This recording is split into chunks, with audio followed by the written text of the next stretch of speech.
সঙ্গে কটা ঝিচা করে এনেছো? তা বলি বাছা, অনেকদিন তো হয়ে গেল, এবারে একটু হাত পা নেড়ে সংসারে কাজকর্ম করো, তা না হলে তো গতরে জং ধরে যাবে। আমি এক্ষুনি যাচ্ছি মা।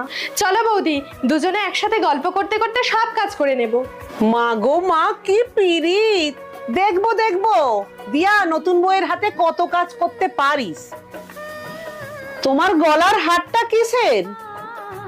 ইমিটেশন না তো? না মা, এটা সোনার। আমার মামা গরিব হতে পারে কিন্তু কাউকে ঠকাবে না। ছোটবেলায় বাবা মা মারা গেছে, আমি মামা মামির কাছে বড় হয়েছি।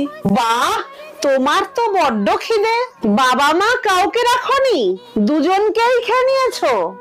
এখানে এসে তো আবার নতুন করে বাবা মা পেলাম। বয়স তো তোমার অনেক হয়েছে, এবারে নিজের মুখে একটু লাগাম দাও। একটা কথা মাথায় রেখো, শেষ বয়সে কিন্তু এই বৌদির হাতেই তোমাকে পড়তে হবে।